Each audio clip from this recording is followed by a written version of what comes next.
When mixing melodies, it's best you start with the primary chords. This is the sound which gives the song direction and emotion most of the time, and it is also the most recurring sound you get to hear. Now let's listen to the primary melody of this track.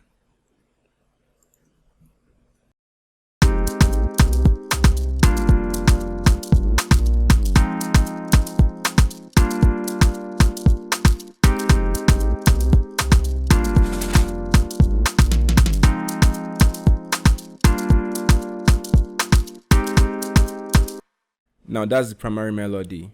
So what we do first is that we start by adjusting the loudness to complement the drum track. Let's get that done.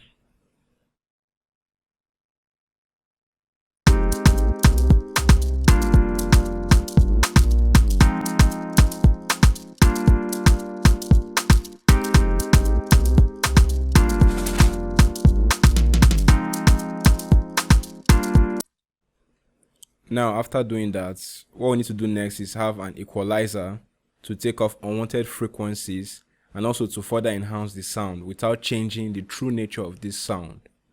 Let's get that done.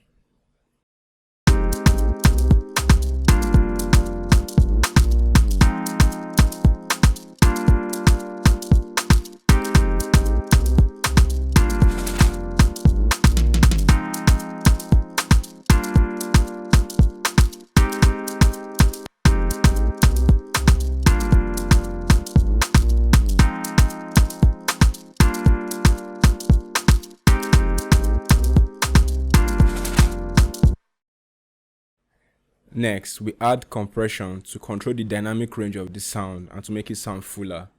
Although this was played via MIDI, so it does not have a lot of dynamic range, but adding a compressor can make it sound even better. We add just slight compression to this track. Since it was played as a MIDI file, you add just slight compression. Alright, so now we adjust the compressor to suit this track. Let's get that done.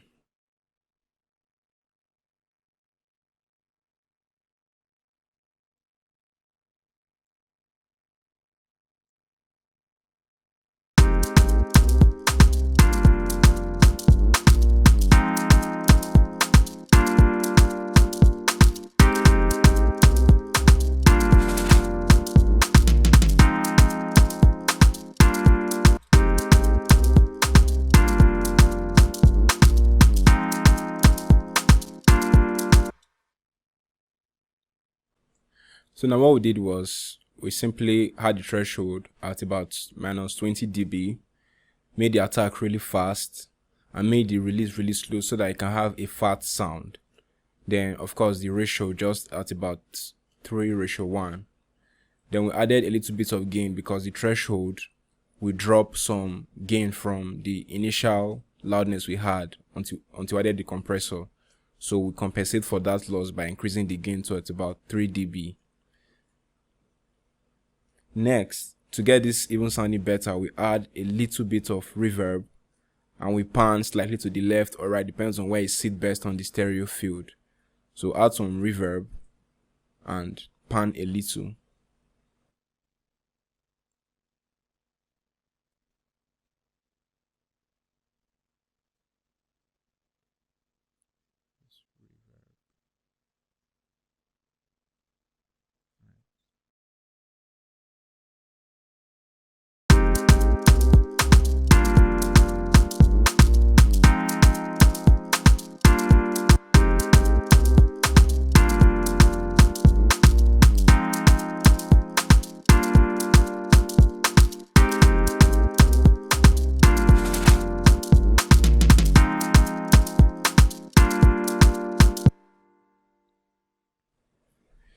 Now what I did with the reverb was have enough sustain with the reverb by increasing the decay to about 2.6 seconds, making sure the delay affects the high, mid, and the high frequency to make it sound even brighter with the reverb on.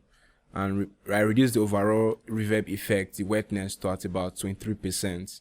So all of this makes it sit even better in the mix. So rule of thumb is when you're adding reverb to your main melody, That is if it sounds dry, you can't reverb. But some main melody or some main primary melodies come with reverb already played from the MIDI file. So if there's already enough reverb, you may not need to add reverb. But in this case, we need to add just a little bit of reverb to get it sounding right. So you can always experiment a little reverb here and there and see how it sounds. If it sounds better, you can leave it. And if it doesn't sound good or complement the track, always feel free to take it off. So now we pan slightly to the left or right.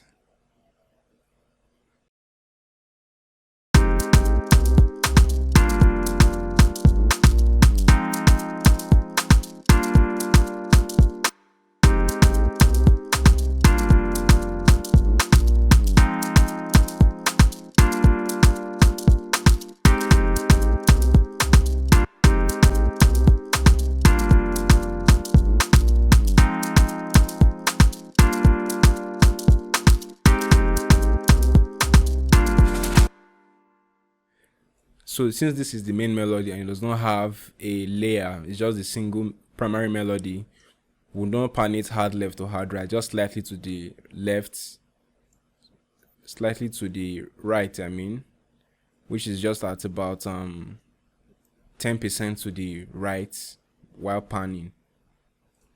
So that's how to get your primary melody sounding great in your mix.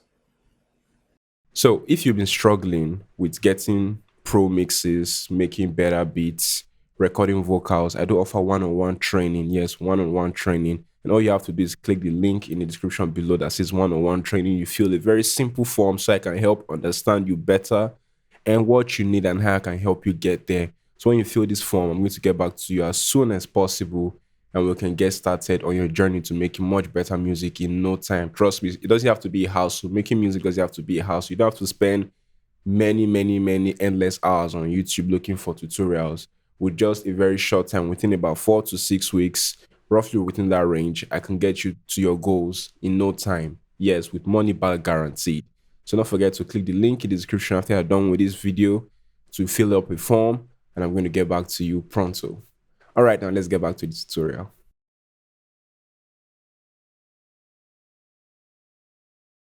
Secondary melodies are chords, riffs, or even melodies themselves that complement the major chords or the major melody in the track. To mix the secondary melody, we start by adjusting the loudness of the secondary melody and equalizing the melody to removing unwanted frequencies and also make room for enhancements using the equalizer. So let's get started and see how that sounds like.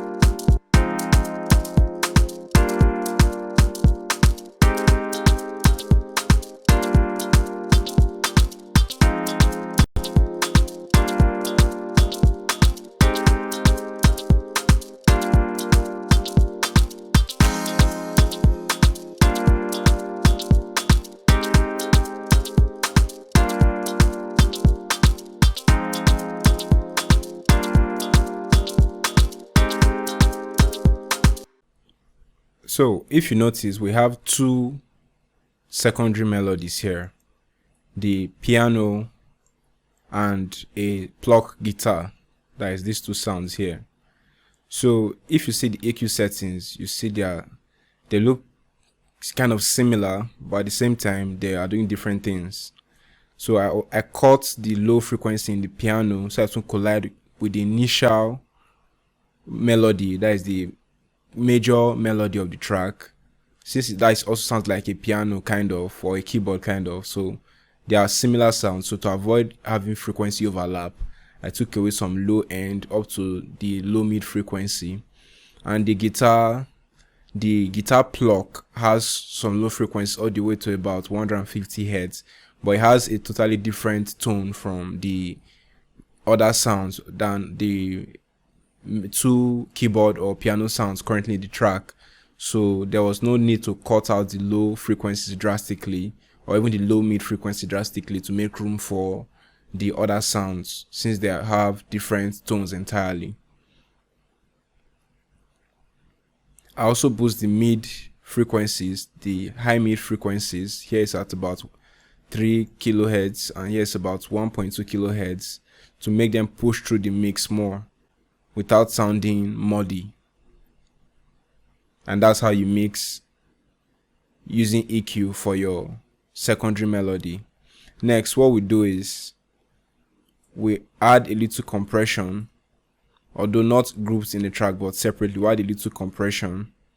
We pan and adjust the loudness of the two secondary melody. Let's get that done and see how it sounds like.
So what I did was I used two multi-band compressors.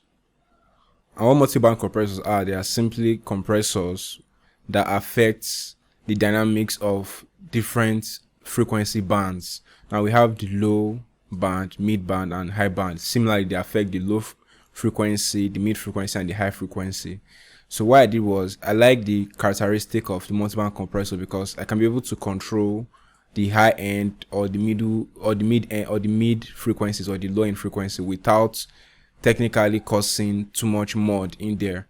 But I deactivated it by turning the threshold down to 0. That is the low band. I left the mid frequency, the mid band frequency threshold just slightly set to at about minus 19 decibel, so it will not be too harsh on the mid band.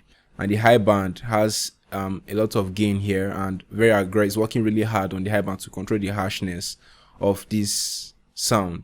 So I use the preset bright, basically just to brighten it, to add a little bit of flavor or character to it.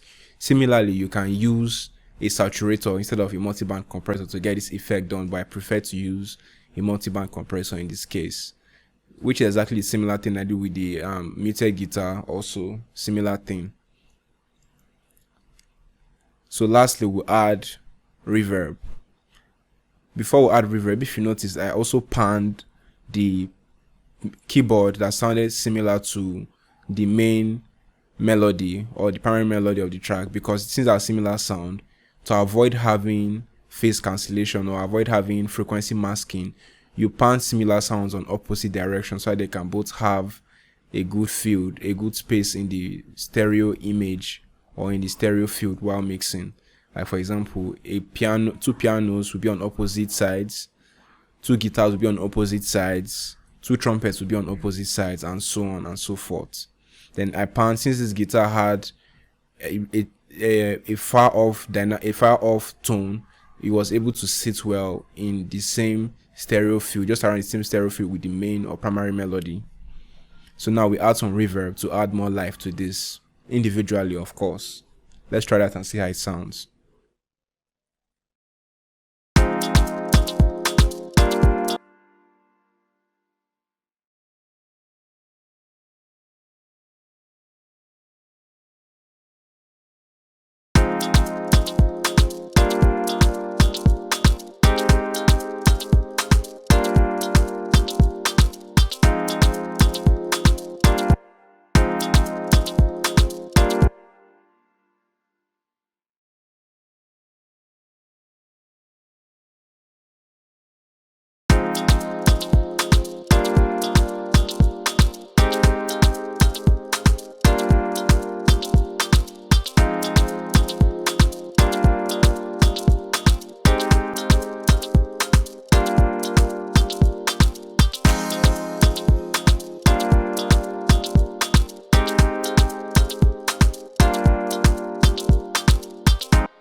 So what I did with the reverb, this is the reverb for the keyboard sound, was I increased the decay. I made the decay about 2 seconds and make sure it affected more of the high frequency range of this piano, since it sounds rather dark, so I can have some more sustain and sound brighter in the mix. And what I did in the guitar plucks was to reduce the decay to about 1.5 seconds, because naturally the guitar on its own has a little bit of reverb in it, so I wouldn't need to add too much reverb sustain in there. So I reduced the high cut to affect just about the low mid frequency at about 0.8 kilohertz, somewhere around there. And of course the wetness is very wet at about 38%, but it has very low sustain, so it's able to sound full, but at the same time does not sustain too long to distort or distract other elements in the mix. So yeah, so that's pretty much how to mix your secondary melodies.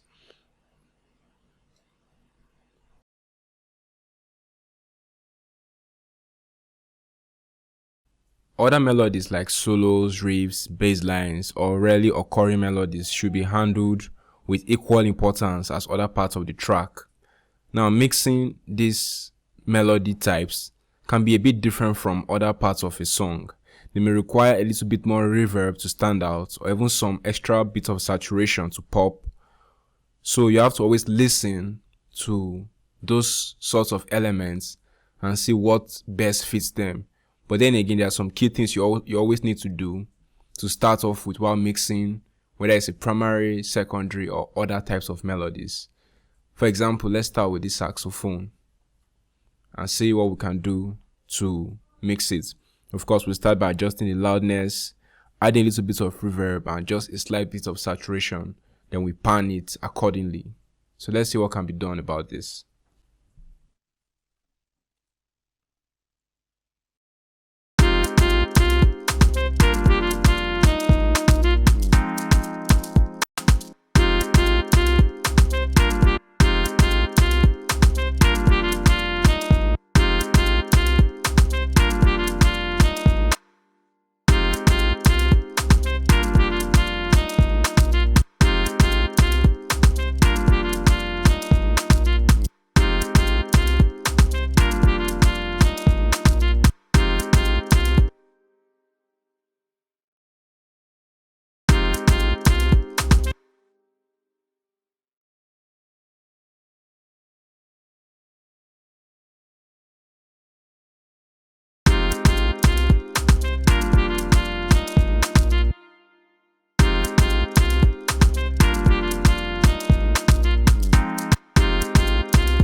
So now you can see how it sounds after adding equalizer to take off some of the low end, boosting a little bit of the high frequency, and adding a saturation to make it pop out more. So you listen to it without these effects, but I'll turn the effects off completely. You compare with and without it.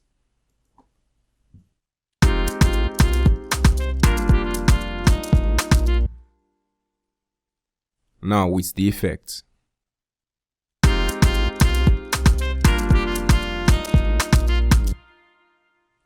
So you see what the reverb and saturation with EQ can do for this saxophone. Now the reverb has a long decay time, about 2.3 seconds, with a lot of reverb effects. About 50% of the track is currently reverberating at the moment when it plays back.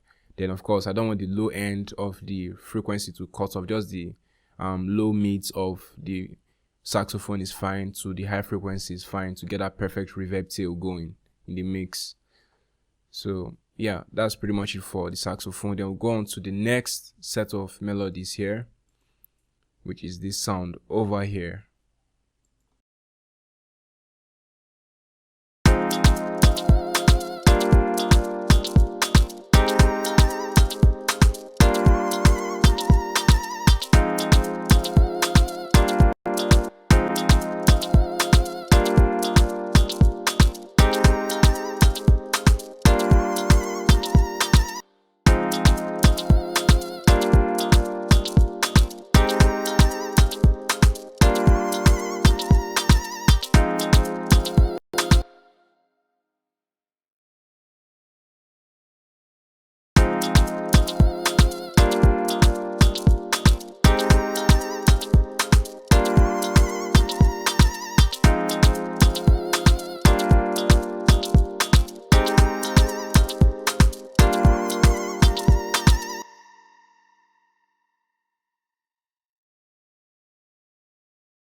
So the vocal chop there, we cut a whole lot of the low frequency there because there was not much going on there.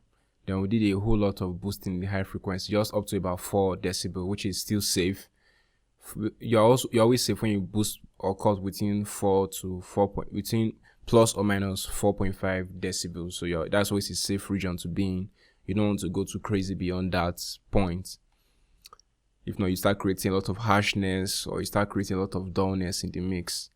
Then I also added the reverb next. The sustain is really long. That's about 4.6 seconds for the sustain, and a lot of reverb effect to have that long tail going, and of course the saturation to make it pop some more. Then I panned it slightly at about 38 to 40% of the left stereo field, left channel in the stereo field.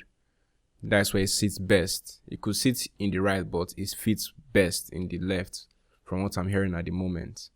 So we'll go to the last other melody, which is the strings, which is kind of like a supporting melody to the vocal chop sample. So let's listen to it and see how it sounds.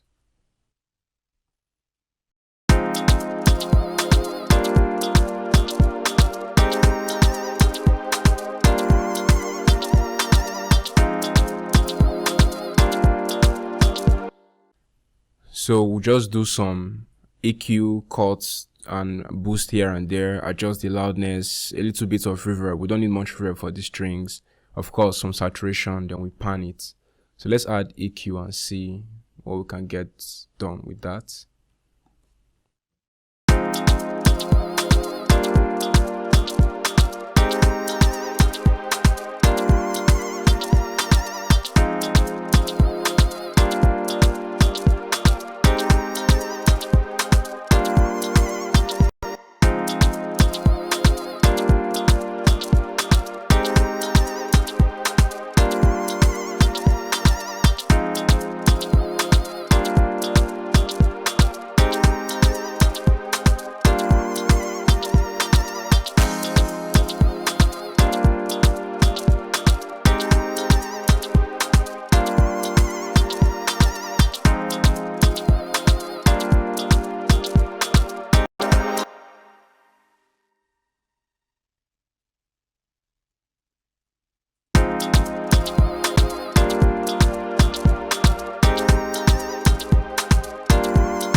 So that's a safe place for the strings to be at right now.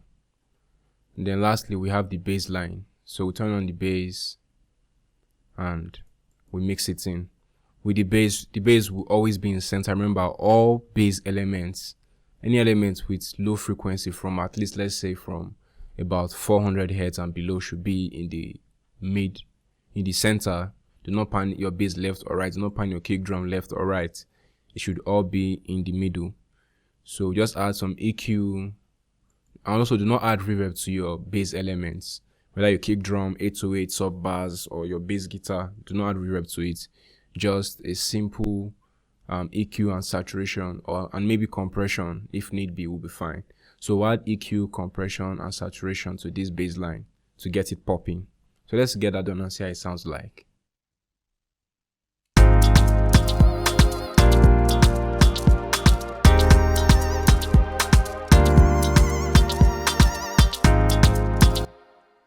I cut the high frequency because there's not much going on there. It's basically blank and it doesn't alter the nature of the sound, so it was safe to cut that. But I was careful, I cut in the low frequency. So let's add compressor to this. My dynamics compressor.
So yeah, with the EQ, like I said, I just cut the high end. Of course, then I did a little bit of boosting in the low mid section at around about 400 hertz to make it pop some more. Just a little bit of boosting here at about 2 to 3 dB boosting here, just to give it a little bit more live. Then I cut the low end so that when you do the mastering, it doesn't sound too muddy in the low end, especially on much bigger speakers. And then added a a saturation plugin to just add a little bit of life to it, to make it sound even more crispy and fuller in the mix, so you can hear it more through your smaller speakers like phone speakers, earbuds, and the rest. I always advise you add saturation to your bass, whether it's your 808, your sub bars, or your bass guitar. Add a little bit of saturation to have it sound, to make it sound more crispy and punch through the mix.